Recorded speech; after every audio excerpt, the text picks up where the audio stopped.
Et les jeudis, je retrouve mon panel politique fédéral. René Arsenault, Yvon Godin, Marc Leblanc. Bonsoir, merci d'être encore une fois avec nous ce soir. Bonsoir. Bonsoir.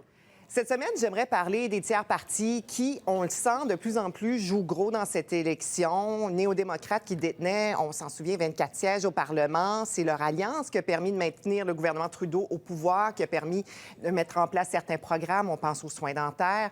Les sondages qui prédisent un effondrement du parti. Yvon, lorsque vous voyez ça, comment on en est arrivé là? Je pense qu'on est arrivé là. Il y a deux choses. Premièrement, tout le contexte politique présentement. Et aussi, bien souvent, dans un gouvernement minoritaire, quand que tu aides au gouvernement à rester en place, il y a des gens qui apprécient les bonnes choses qu'ils reçoivent, mais d'un autre sens, ils pensent ben, il est proche de ce parti-là. Ça que les gens, des fois, ne comprennent pas, c'est pas qu'il est proche du parti. Il choisit vraiment la bonne occasion pour faire avancer l'agenda de son parti.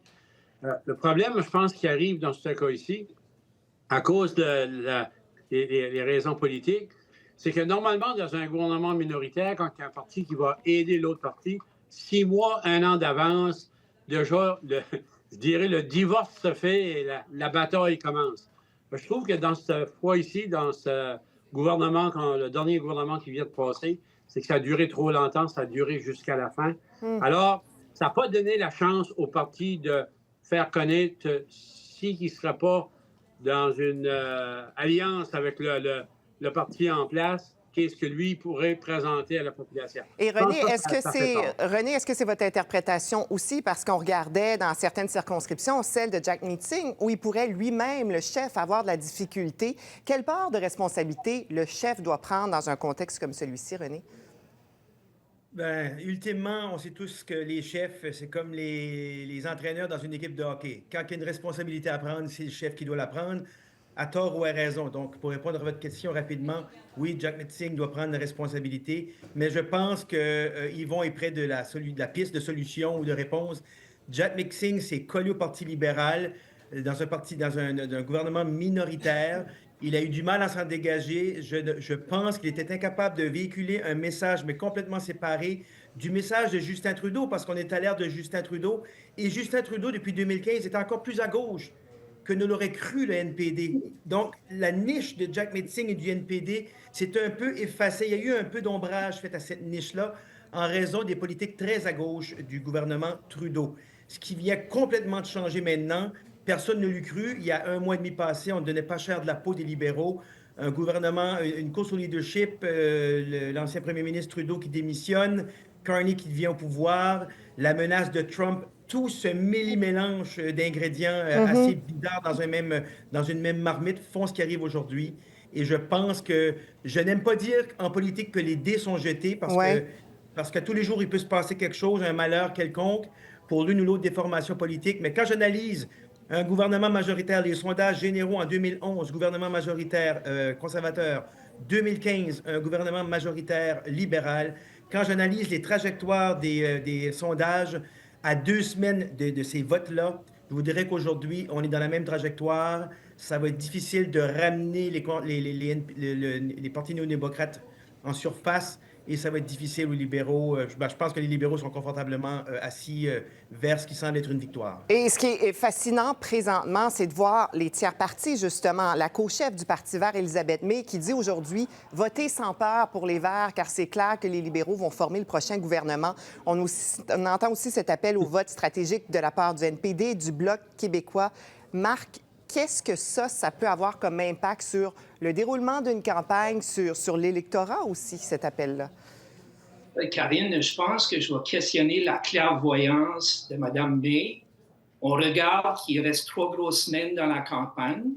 Les débats des chefs la semaine prochaine vont avoir un impact substantiel sur la campagne. Donc, parce que les débats, pour vous, ça peut tout changer? Ben, ça peut changer une élection pour n'importe qui. C'est un effort ou un exercice électoral qui peut quand même faire des changements substantiels dans les sondages qui va avoir un impact sur les intentions de vote des électeurs. Puis regarde, aujourd'hui, maintenant, on surveille très proche au niveau stratégique le phénomène des indécis. Habituellement, 3 semaines avant une élection, on voit les indécis commencer à réduire dans les 20 à 25 %. On solidifie le vote. Aujourd'hui, je vois des sondages que les indécis sont encore dans les 40 et montent, qui est habituellement pas bon pour les partis qui sont en première place. Yvon, de votre côté, on en parlait un peu, là. Qu'est-ce qui peut faire changer la tendance rendue à ce moment-ci de la campagne électorale? Est-ce que, selon vous, c'est les débats? Est-ce que c'est des erreurs des chefs? À quel moment on se dit, bon, ben, on s'en va vers une tendance qui est de plus en plus lourde, selon vous? Bien, je veux dire, tout peut changer, c'est vrai. Les débats peuvent changer. Vraiment, les débats peuvent changer. Juste à parler devant la population, puis il y a quelque chose qui peut aller chercher la population.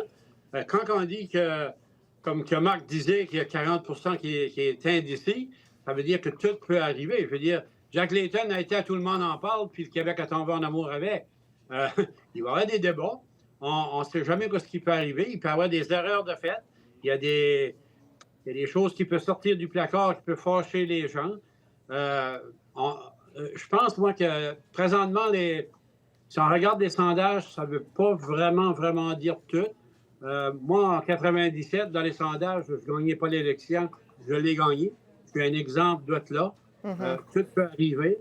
Puis des fois, dans les débats, c'est pas seulement qui va parler mieux le français ou l'anglais, mais peut-être dire les choses que les gens vont le croire. Il va dire, je crois que cette personne-là, puis je pense que je vais m'en aller avec. Oui, allez-y, René. Si je peux me permettre, pour reprendre ce que dit Yvon et M. Leblanc, n'eût été des sondages, n'eût été des débats télévisés en 2015, probablement que c'est le NPD qui gagnait les élections. C'est là que la tournure s'est faite entre les NPD et les libéraux. Mais si un véritable manque à gagner dans cette campagne-ci, il vient du Parti conservateur, parce qu'ils ont tout mis leurs œufs dans le panier de Justin Trudeau et notre meilleure arme pour gagner nos élections.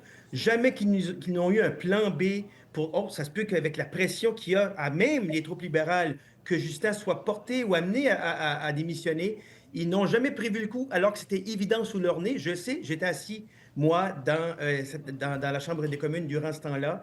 Et malgré le fait que Trudeau annonce sa démission, malgré le fait qu'une campagne au leadership qui s'amorce, malgré le fait que Carney n'est pas du tout la même personne que Trudeau, le message du leader des conservateurs demeure le même, essaie d'accoler Carney, son expérience et son CV à ce que Trudeau aurait pu faire ou ne pas faire.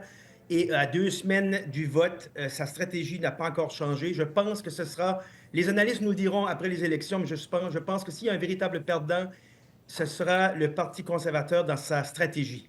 Marc, on voyait des chandails, croyez-vous, aux sondages, comme quoi on les remet en question chez des conservateurs. Il y a Andrew Scheer qui est dans notre région aujourd'hui à Moncton. Il est allé faire du porte-à-porte avec le candidat local, une activité de financement.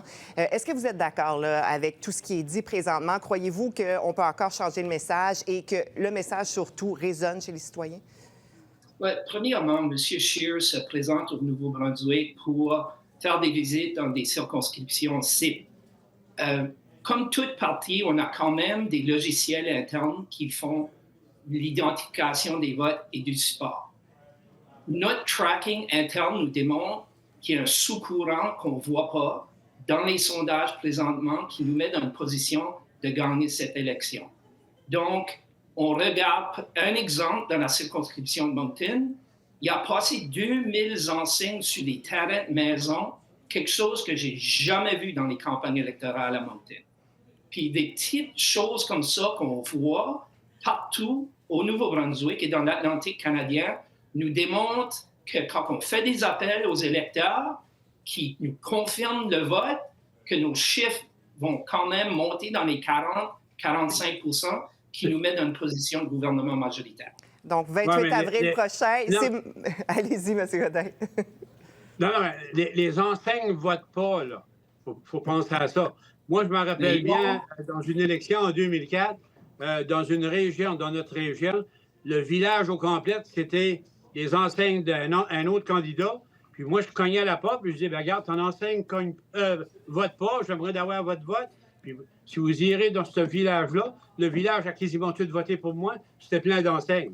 Ça fait des fois, c'est des gens de vieux partis, puis il est gêné de les dire qu'ils ne votent pas pour eux autres. Mais quand ils sont en arrière la boîte de vote, là, Ça change pas mal. Donc, on verra le 28 avril prochain. C'est malheureusement tout le temps qu'on avait. Je pense qu'on pourrait faire 1 heure ensemble. Merci beaucoup, René Arsenault, Yvon Godin, Marc Leblanc d'être avec nous. On se donne rendez-vous jeudi prochain.